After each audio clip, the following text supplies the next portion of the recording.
Jamen, Grundfos Living Lab, eller Grundfos Kollegiet, var egentlig et tilbud, vi fik i 2011, hvor at man byggede et nyt kollegie nede i havnen i Aarhus, hvor at vi fik at vide, jamen kunne vi være interesseret i at indgå i et samarbejde, hvor man samler en masse data op på sådan en bygning, og kunne også i samarbejde med for eksempel Alexandra Instituttet og andre lave nogle forskningsprojekter på det. Og det sagde vi ja tak til. Og det er egentlig det der baggrunden for det her. Så man kan sige, det her var vores første cloud-løsning. Det var vores første, hvad vi selv kalder big data-løsning.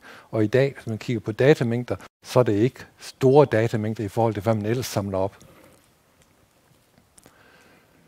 Så hvem er jeg? Jamen, jeg er ansat ved Grundfos. Jeg har en ingeniørbaggrund. Jeg har været ansat siden 2001 og startede i vores teknologicenter med at have med vores procesdata at gøre og testsystemer, og har haft ansvaret for hele vores produktions-IT globalt, og også arbejdet med PLC-styringer, haft ansvaret for det, for vores vision-systemer osv., som vi har brugt internt i produktionen. I dag der har jeg ansvaret for at understøtte hele vores forretningsudvikling, det vil sige vores produktudvikling, og stille de softwareværktøjer til rådighed, som er nødvendige for det. Og så har jeg også i tilgift til det fået ansvaret for vores digitale produktudvikling.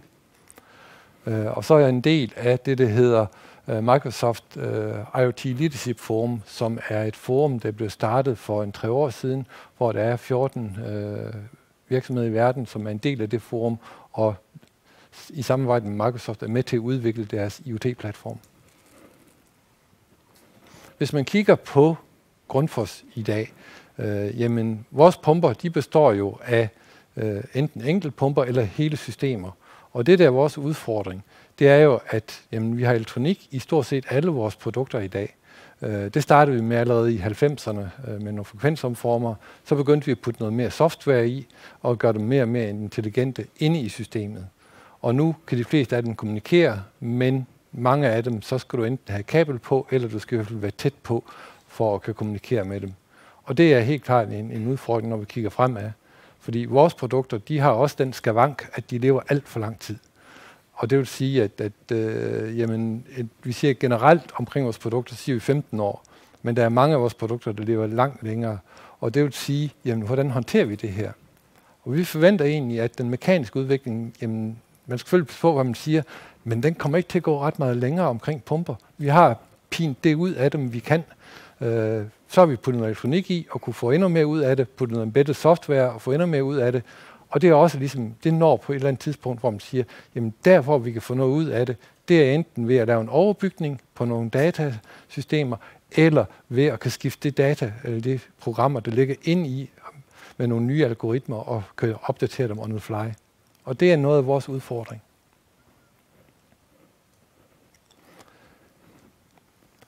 Selve kollegiet, jamen det består af 159 lejligheder, og der bor ca. 200 beboere.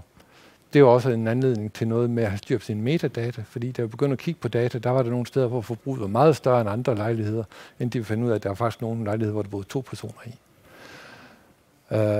Vi har puttet 3.000 sensorer på. Det vil sige, at vi måler synes vi selv, hvad vi sådan kunne finde på, da vi nu skulle i gang med det. Og det er Sjælsø-gruppen, som byggede det. Og en af konklusionen er også, at hvis man tænker det ind, når man laver sådan en bygning, så koster det dybest set ikke noget i forhold til byggeomkostningerne og lægge alle de her ting på. Hvis man skal til at retrofitte bagefter, så er det dyrt. Så hellere samle for meget op end for få, når man skal til at lave sådan en bygning. Så hvad er det egentlig, vi måler? Jamen, det er næsten, hvad vi, som jeg sagde før, vi kunne finde på at måle på. Det er noget med forbrug, det er noget med hvor meget varmt vand, koldt vand, temperatur på det, det er noget med rumtemperatur, det er også noget med CO2 i de enkelte lejligheder, som vi måler på. Og så har vi en masse bygningsdata, som vi måler på. I sådan en bygning, der er der jo en teknikrum, og den er som regel nede i kælderen, hvilket også rent kommunikationsmæssigt, hvis man snakker om 2 og 3G, kan være en udfordring. Så nogle bygninger her, der er det så som regel altid fiber i, så det er lidt nemmere. Men der er boostersystemer, og der er aircondition-systemer osv., som man regulerer ned fra kælderen af. Så det samler vi også data op på. Vi samler også data op på vejrinformationer, sådan at vi kan begynde at sammenligne med, hvordan er forbruget i forhold til vejret. Også for, at man måske kan finde ud af, næste gang man skal lave en bygning, hvad er det, man skal tage hensyn til? Er der noget med sydsiden, nordsiden, vindforhold osv., som man kan optimere på? Så det var egentlig det, der var udgangspunktet for det.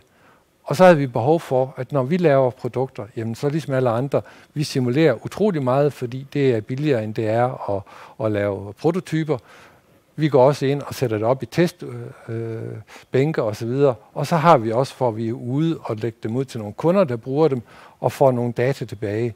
Men vi ved ikke ret meget om omgivelserne, når de er ude hos kunderne. Det gør vi her.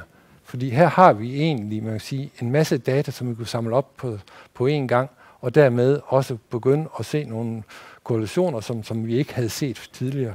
Så det var egentlig det, vi satsede på. Samtidig det med at gå i samarbejde med universiteter, som begyndte at kigge noget på brugeradfærd, kunne man ved at informere omkring folks forbrug, ændre deres adfærd, og hvad skulle det til for at gøre det? Og til et spørgsmål tidligere omkring, jamen, hvad med data, datasikkerhed osv., jamen der er det sådan, at alle beboere, de har underskrevet en kontrakt for, at det fortæller, at hvilke data vi samler op, og hvad vi har lov til at bruge dem til. Og der er flere forskellige gradueringer, sådan at man kan også godt flytte ind i kollegiet, selvom man ikke ønsker, at det bliver samlet data op på ens lejlighed. Det er helt okay. Det er ikke en forudsætning for at bo i kollegiet. Men vi har lov til det. Når vi afgiver data, så er det i anonymiseret form, eller under nogle bestemte vilkår omkring, hvordan dataen de bliver benyttet. Netop fordi, når man har de her data, så kan man se rigtig meget om, hvor mange der er i en lejlighed, hvornår de er der osv., også noget omkring deres adfærd. Og det er selvfølgelig, der kan man komme meget tæt på enkelte personer. Selve opbygningen, jamen der er ikke så meget i det i forhold til, hvordan man ofte laver cloud-løsninger og hvordan man håndterer det. Man har nogle devices, som man samler data op fra. Man kører det igennem en IoT-hub, som fortærer de her data, og så kan man så finde ud af, hvordan man grupperer dataen og hvordan man benytter dem. Og det er jo igen, hvad har du behov for? Har du behov for at lave noget streaming analytics, jamen, så er det det, vi kalder hot data. Så er det data, du kan accesse meget hurtigt.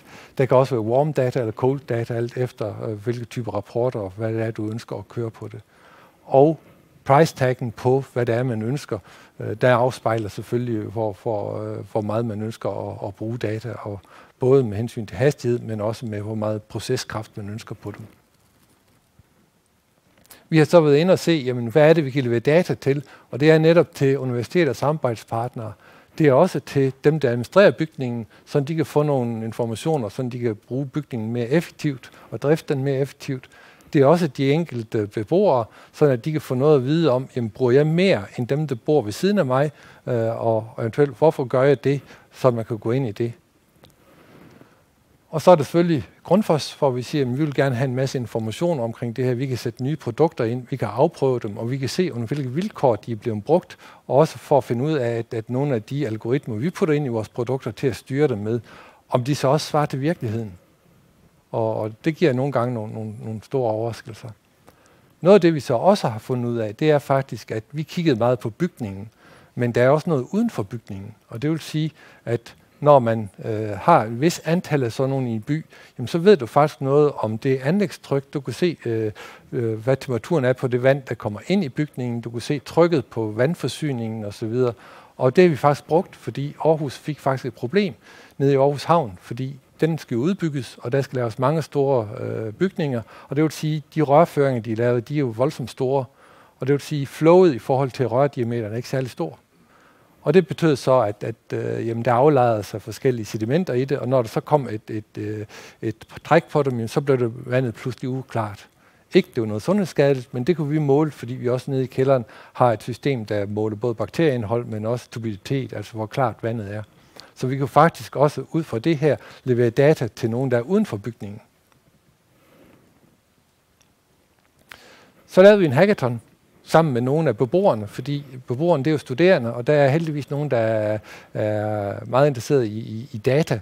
Så vi lavede en hackathon, hvor vi sagde, at hvis vi skulle visualisere nogle data, og hvad er det for informationer, I gerne vil have. Så vi lavede sådan en 2-dages hackathon, hvor vi byggede det her op. Der er så lavet en produktionsmodel af det bagefter, som er mere poleret, men jeg valgte at bruge den her, fordi det tog 2 dage at bygge det her op. og hvor man brugte Power BI som er et Microsoft-værktøj til at gå ind og trække de her data. Netop for, at man kan visualisere noget ud fra nogle middelværdier, og så kan man sætte nogle forskellige grænser, og så kan man lade dem rød, gul, grøn, alt efter hvad man ønsker. Så man kan se, hvad er det for nogle lejligheder, der er anderledes, og så gå ind og måske undersøge, hvorfor er de så det. Og her gjorde vi så sådan, at man kunne gå ind hele det og sige, jamen, er det luftfugtighed, er det CO2-niveau, eller hvad er det egentlig, man vil gå ind og overvåge her. Og vi lavede nogle forskellige visualiseringer, netop for, at man kan sige, det er jo noget med vores energiforbrug, hvor man jo også kan se den hvide række der, det er der, hvor elevatoren er. Der er ikke så mange måldata. Men at den røde side derovre, jamen det var nordsiden, og der kan man sige, jamen de har så et større forbrug end sydsiden. Og det kan man sige, nå ja, det er jo ikke så mærkeligt. Nej, men hvis man nu tog hensyn til det, når man lavede bygningen, så kunne det være, at man skulle isolere det bedre, måske kigge noget på de vinduer, det man sætter ind, sådan at man kunne udligne noget af det. Og man kan gå ind for en enkelt lejlighed og trække de samme data ud. Og noget af det i hvert fald, der var en øjenåbner for os, det var CO2-niveauet. Fordi vi havde egentlig tænkt på, jamen det der med CO2-niveauet, da vi begyndte at snakke om det, jamen, så var det noget med, så kunne vi se, at folk de har glemt at lukke vinduet. Og så kunne vi faktisk lige sende dem en sms om, når de er på vej ned af trappen eller vej ind i elevator, hov, du har glemt at lukke vinduet.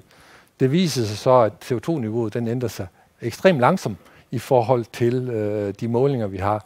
Så det kunne man faktisk ikke. Men det man kunne i stedet for, det var jo, at vi kunne styre vores ventilation og sige, at når folk ikke er hjemme i dagtimerne, så kan vi jo bruge hele dagen på at nedbringe CO2-niveauet til det ønskede niveau, sådan at luften er frisk og klar, når de kommer hjem igen. Så i stedet for at køre fuld skrald ind til den nede, og så holde den dernede, så kunne vi i løbet af dagen lade den køre langsomt ned. Som det viser her. Og det vil sige, at det kunne man faktisk spare rigtig meget energi ved. Fordi det at flytte luft eller flytte vand, det koster energi. Så det var en af de ting, vi fandt ud af. Noget andet, det var de algoritmer, der styrede vores boostersystemer. Det viste sig faktisk, at de var faktisk ikke så optimale, som vi troede. Og når vi kunne begynde at kigge på nogle af forbrugsdataene, så kunne vi faktisk også begynde at ændre på de styringer og den måde, vi havde lavet vores algoritmer på. Så man kan sige, vi har egentlig opnået en masse ny viden omkring det her. Egentlig ud fra noget, som man kan sige, jo er forholdsvis banalt. Det er at måle 10 forskellige ting plus nogle bygningsparametre. Så der er bestemt nogle muligheder i at gøre det her, og så sammenholde det med ens produktudvikling. Så det er ikke sidste gang, vi går ind i sådan noget som det her.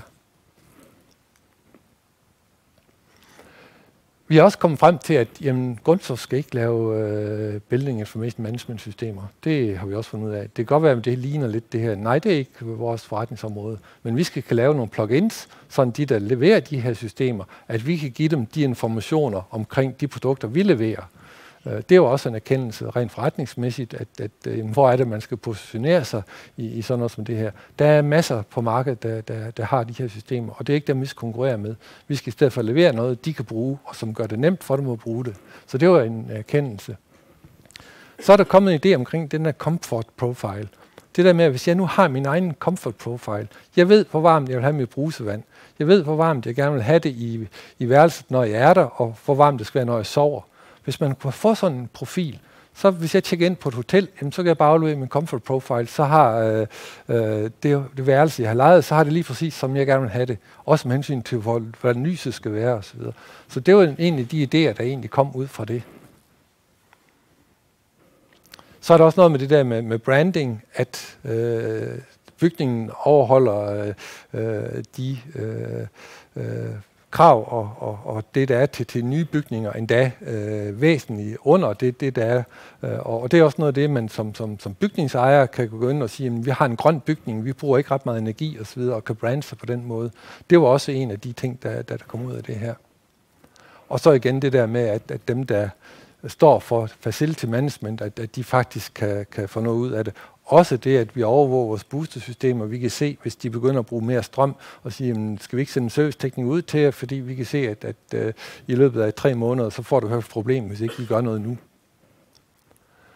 Og så det, at vi kan begynde at bruge data som et produkt, at vi kan begynde at sælge nogle informationer. Hvis vi har de her informationer, fordi vi sælger jo mange boostersystemer rundt om til hele verden, hvis man kan begynde at sælge nogle af de her data, for eksempel til vandforsyningsfirmaerne, og sige til dem, jamen vi kan fortælle, hvordan jeres tryk er rundt om i hele byen. I behøver ikke sætte sensorer op, fordi det kan vi se på alle vores boostersystemer, så det kan I købe af os. Det er i hvert fald en value proposition, som vi fik ud af det her. Og så det der med, at man kan visualisere nogle ting, og så dermed også ændre folks adfærd. Noget af det, som vi også fandt ud af, det var, at jamen det der med at håndtere data, og alle de der med, hvordan anonymiserer man data osv., det er faktisk ikke simpelt. Så det er bestemt noget, man skal være meget påpasselig med. Og det betyder også, at i Grundfos, selvom vi har lov til at bruge de her, jamen så som alle andre data, jamen så sidder der nogen i nogle udviklingsafdelinger, de har altså ikke adgang til produktionsdata. Og hvis de har brug for nogen til at teste på, så bliver det anonymiseret form. Så igen det der med, at når man har den her form for data, som er personfølsom, at så er man nødt til at skal have sat nogle andre processer op til at håndtere det.